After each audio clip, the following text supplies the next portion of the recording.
আসন্ন জাতীয় সংসদ নির্বাচনের আগে যেকোনো মূল্যে আইনশৃঙ্খলা পরিস্থিতি স্বাভাবিক রাখতে হবে বলে জানিয়েছেন প্রধান উপদেষ্টা ড মোহাম্মদ ইউনূস।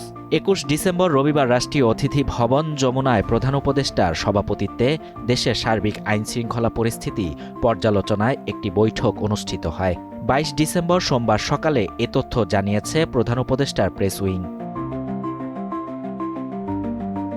বৈঠকে স্বরাষ্ট্র উপদেষ্টা জাহাঙ্গীর আলম চৌধুরী, জাতীয় নিরাপত্তা উপদেষ্টা ড খলিলুর রহমান সহ বিভিন্ন নিরাপত্তা ও আইনশৃঙ্খলা বাহিনীর শীর্ষস্থানীয় কর্মকর্তারা উপস্থিত ছিলেন।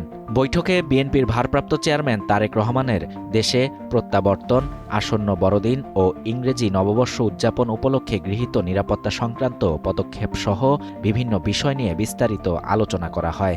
এছাড়া ইনকিলাব মঞ্চের মুখপাত্র শরীফ ওসমান হাদির হত্যাকাণ্ডে সম্পৃক্তদের গ্রেপ্তার ও তদন্তের অগ্রগতি নিয়ে বিশদ আলোচনা হয়।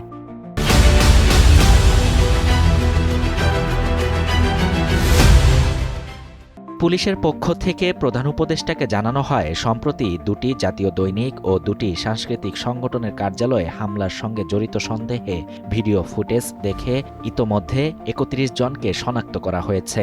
এসব ঘটনায় সোমবার সকাল পর্যন্ত ঢাকাসহ দেশের বিভিন্ন অঞ্চলে অভিযান চালিয়ে কমপক্ষে ৬ জনকে গ্রেফতার করা হয়েছে বলে জানায় পুলিশ। শনাক্তকৃত বাকি সন্দেহভাজনদের গ্রেফতারে অভিযান চলমান রয়েছে। এছাড়াও চট্টগ্রামে ভারতের সহকারী হাইকমিশনারের বাসভবনের কাছে বিশৃঙ্খলা সৃষ্টির চেষ্টাকারীদের মধ্যে ৩ জনকে ভিডিও ফুটেজ দেখে শনাক্ত করা হয়েছে। বৈঠকে ওসমান হাদি হত্যায় জড়িত এবং অন্যান্য বেআইনি কর্মকাণ্ডের সঙ্গে সম্পৃক্তদের দ্রুততার সঙ্গে গ্রেফতারের নির্দেশ দিয়েছেন প্রধান উপদেষ্টা।